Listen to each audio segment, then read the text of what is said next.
Hello and welcome to my YouTube channel. Thank you very much for tuning in another episode. My name is Amit Maurya, and if you're new to my channel, please subscribe or at least consider subscribing. I really appreciate. Right now, I need all the support I can get, and your support does count. Honestly, because I'm a small YouTuber at this point, so um, you know anything would help. Thank you very much. And if you've been following, thank you. And please continue to watch my upcoming videos. So these videos are meant to kind of help you, or at least I'm sharing my experience so that you yourself would be able to benefit. I am not doing it because YouTube is paying me money or anybody else is paying me money. Yes, YouTube might one day pay me any money, but I wanted a platform where basically I wanted to be able to share my experience and have a kind of place where people can come in and maybe share their own experience. I am YouTube addict. I learn a lot of things from YouTube. What else? I am actually a pro member. I pay them because I hate ads, honestly. So, but I'm a student at the same time, so I get discounted price $6.99. So, yeah, that's I don't like annoying ads. I work for full time. I work full time in IT field. Along with my basically career, I also support my dad who has a restaurant. Mainly in IT, managing his operation and helping him out, make sure that whenever he's short on staff. And in that field, basically, I have also, over the years, started to invest. I started with the stock market, like many of you. Now I am trying to basically diversify or go do things for my own self, especially real estate. And so this is what I have done so far, and this is my experience. And there might be more videos related to this as I may discover. So if you've been following my videos on my last videos, I told you guys that I have won a property on Roofstock. Basically, the seller has agreed to sell me a property, something like similar to this, but this is not the website. Here I can show you guys the property that I'm interested in buying. This is in Atlanta. I'm not Atlanta, but McDowell, Georgia, and that's their address that I'm possibly interested at this point buying. I have one. This is not the true price that they're showing, $199.50. The price that I won is for $195 even, and I'm planning to put 20% down. So here's the number that you can see, my initial investment. And within this, my finances make sense because look at this. These repairs that you see, they're like less than $200. And they are occupied and they're renting it for almost $1,500. Now, once you won the property, this is where I am in currently at the process, trying to finance this. Now, because of this COVID-19, many banks are like, I feel like they are on super duper heightened state and they don't want to lend any money, especially if you're a newbie like me who have never owned any real estate either for myself or as a investor. The reason I don't own anything because I still live with my parents and I save on a lot of stuff, especially because I'm a student and I haven't really moved out. So yeah, that's kind of my situation. So that allows me to save money and that's allowing me to kind of start my investing career earlier than most people probably, or some people got in probably 18, but not everybody's financial situation is same. So this is my story, kind of more or less. So this house, okay, so I got this for $195. Now the problem what I'm facing is that I feel like there's a lot of crook banks out there at this point. they're just so frustrating to trying to finance. I'm putting 20% down, and I called in yesterday Chase Bank. I filled out all my information. Chase Bank representative, bank mortgage representative, came back. They were like, "Look, I just wanted to give you a call and let you know that before we run your credit, well, they did, I think, run my credit because I saw a hit. But before I do that, our requirement is 36%, 30% down payment. You have to meet that. And I need you to have 18 months of reserve of your total expenses. And you need 6 months of like something else, mostly money, some kind of money that you can be all right. All right. And I'm looking at like, what on earth, if you're going to have this kind of requirement, who's going to literally buy a house? Most people cannot afford to buy that kind of house. And this is what I would call like people are, or banks are basically making it very hard for first timer people to get in entrepreneurship. And this is why, if you wanted to know anybody. Now, alongside with that, I did found another website called better.com.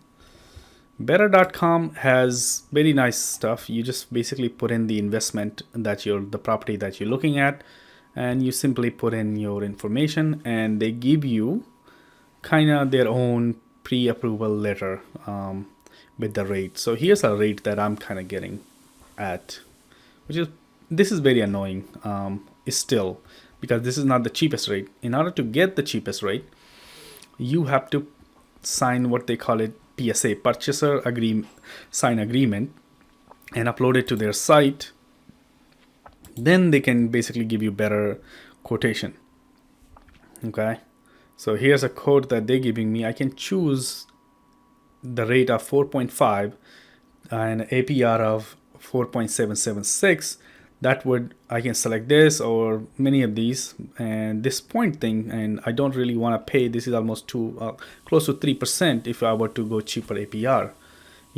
I want to pay a little bit less than $2,000 for this point, whatever this is. So now this is how their pre-approval letter looks. Pre-approval I'll show you, but let me show you loan estimation where I don't like this. So here's my loan amount that I'm trying to take out right now. So 195, putting 20% down, that's $39,000, and the loan that I would be taking out is for 156. This is old one. The interest rate, it hasn't updated. 4.37. This always fluctuates, so this has to do with the stock market, I believe, especially bond. So if the bond prices goes up, then mortgage, it's like it has the inverse effect. Right, 778 principal with the escrow, and then you get to 850. So far so good. This makes perfect sense to me. SMA is tax insurance, right? I don't think anybody can do anything. Now, here's the problem that I don't like this. 2.47 loan amount. This is origination charge that Better Mortgage wants to charge me. Now, obviously, I have called Bank of America. I can get down to 1.37, something like that. Is less than 2%. I already find out this. I can go lower. Now, why would any of these mortgage company would not give you the best deal right out the bat? Which I had a conversation with this Better Mortgage company. They were like, "Oh, we want to see letter from the other people, what they're giving you, then we can maybe try to beat it." Why would you not just give simply like the best deal? That to me is ridiculous. Just, and then look at this, the amount of fees just to buy a house it costs people. So if you're trying to be an investor, especially if it's your first time, you might be very surprised, right? This makes sense. Service you cannot shop for, right? Appraisal fees, credit report, flood certification. I get that part. This makes sense. I'm willing to pay $600.14. Now, service you can shop for, this title closing, $1,700 for title. This, in my opinion, is a bit high. This should not be 17. This should be more like $500-$600. This is very high on, in my opinion, personally, because most of these papers are or should be automated, and automation, because we no longer do it paper, right? Everything in a paper, you should be able to save money. So this is very high. And then look at this. I'm almost paying $8,541 in closing cost. Like, this is not okay. And this annual APR, right? This is also different than what they say here, which is very confusing. But long story short is that if you are a new investor, or especially if it's your first time in real estate, like I am, you can expect your interest rate to be somewhere between 4% to 5%. But obviously you will never get the 4%, because unless you go with a credit union, and credit union have their own ridiculous requirement, especially if you have like Navy Federal Credit Union, they have this thing called 15-year mortgage, and they give you cheaper rate, but for 15-year mortgage, you can't really do a cash flow. So you end up basically not being able, that property will never work for you, most likely.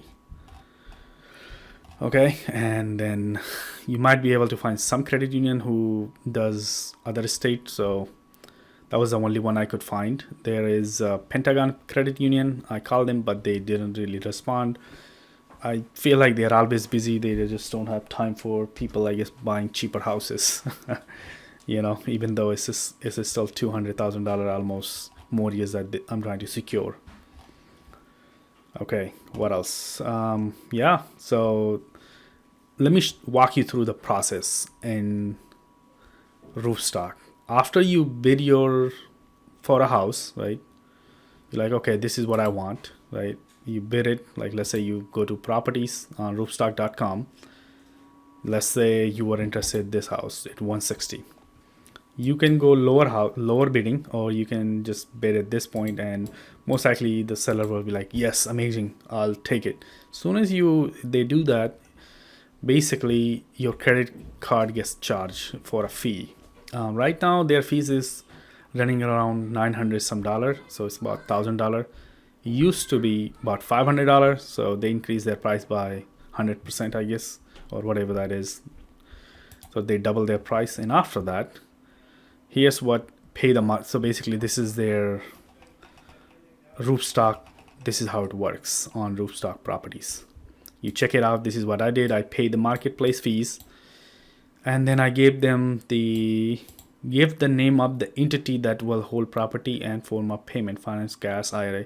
So basically what they're saying, hey, do you want to put in LLC or under your name? Now, if this is your first property and you're trying to leverage, right, you don't need to actually put it in LLC, especially I'm not giving you advice, I'm just saying in general, and this is the advice I'm taking, because even if somebody sues me, I have 80% debt to income ratio in that case on that house, and I don't have anything else. So what are you gonna sue me for? So they're gonna have a hard time trying to get any money out of that. So this is why I'm putting it under my name, and I plan to do this for a couple properties until I get like maybe 5 or 10. Then I can maybe bundle it and work with a bank that will do a portfolio loan and have them under one, or a couple different, like 3 houses in one. So I'm protected in that. But until then, I'm not doing anything like that. I am waiting at this stage, number 2, purchaser and sale agreement. Signed purchase and sale agreement, 24 hour of receipt. I have not gotten this yet. So as soon as I get that, I have 24 hours to agree to the term, basically, of the sale. And as soon as I do that, basically they will send me a copy of the lease and buyer info sheet that needs to be open for escrow. Now here's another money kick comes in. This escrow thing is, I gotta pay $1,500, and for that I have like 36 hours. Okay, in that 36 hours, I need to basically give them 15. Good thing is about this escrow thing that it goes down towards my money that I'm financing, so down payment. And then here's I'm also working on this stage finance. Here's what most of my problems are happening. I mean, it would be nice if I was just buying cash out or being an invest. There was a bank, but there were cheaper options, because if property does not cash flow based on the interest rate they're charging you and the fees, then you should walk away simply. It's not worth the headache. And so for me, if I ideally I wanted 4%, but my property will also work even if I got 5% interest rate. So watch that very carefully. The reason it works because this is my first, and I'm not expecting much. Longest I can get around $150, even less than that. I'm okay, because I'm hoping that the market of McDa will go up in Georgia, and eventually I can get rid of it and buy better house. This is why I'm buying newer house, because I'm not keeping any basically fixed money. So I will have some reserve for the mortgage, but I don't want to be fixing anything whatsoever. Okay, so basically in the finance, what happens is that contact the lender company of your choice. This is what I'm doing right now, talking to all these lenders. They have my information. I am filling out and talking to them, and then pay the appraisal per lending company direction. So I'm gonna have to pay again money, I guess, $500-600. And then soon as I get everything, whoever I want to go with, I'm gonna sign a loan proposal. Okay, while that happens, they will also work with me. This Roofstock employee will provide me insurance quote for me. So I guess they work with the different vendors they will eventually work me to get me property insurance. This is done so that in case something happens to my property, I'm not stuck with basically what I would call like a house is no longer there, and I still have the mortgage to pay, right? So protection always very important. Very important aspect of investing. Insurance. Anything you buy, just like car, sign insurance agreement, right? And then the next thing they will help me with is the property management. Obviously, I do not know the area very well, and they have identified about 4 different property management in that area, but they have like different areas. They have different property management that they recommend, and they have done due diligence, and they told me that I should do interview with all 4 of them and go with they recommending 2, but out of the 2, right, I still should interview all of them. They will give me the list. I mean, I have the list, but I just want to kind of wait it out right now. And then once I do this, at this point, I will be whoever I go with. I select a property manager who will send all information to property management company of my choice, because the property that I'm buying, this is actually Roofstock Reserve. Basically, what Roofstock Reserve is that Roofstock bought in a portfolio. They bought a bunch of houses and they are selling it. So they are the basically seller at the same time, connector. And the reason I'm going with it because Roofstock Reserve has higher qualification, and in order to meet those qualification, it's a little bit more higher neighborhood, like 5 out of 5 or 4.5. So I live in almost 5-star neighborhood, and that's what I wanted, and that's what I feel comfortable with, rather than becoming a slumlord. Okay, W9 form I will give, and direct deposit where my check will come. Basically, this process is where renter pays the property management, and then property management in turn pays me. So that's kind of how it works. And then comes to title.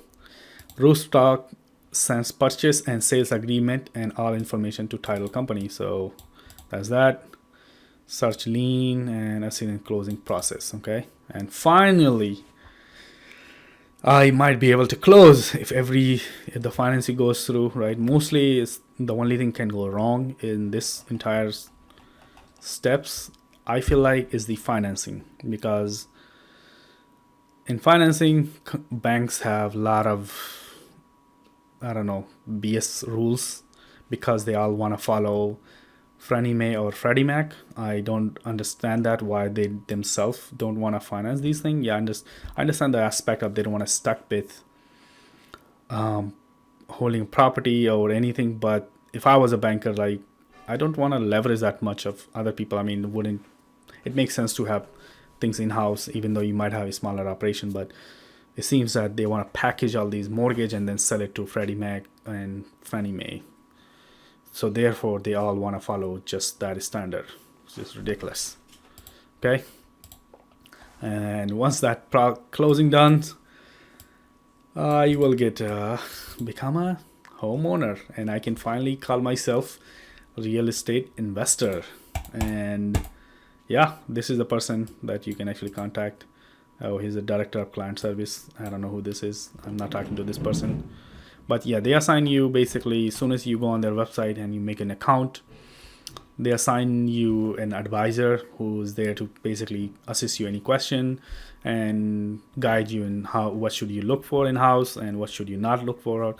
They'll kind of like, and then they'll even have some houses that they would recommend that you might not have seen. Like, hey, look, based on your criteria, here are certain houses that I think will make more sense. So, and then you're obviously don't buy the houses at that point because I feel like there's little selling they do, but eventually you'll find a house that makes sense based on all the research you do, and then yeah, follow this entire process. Okay.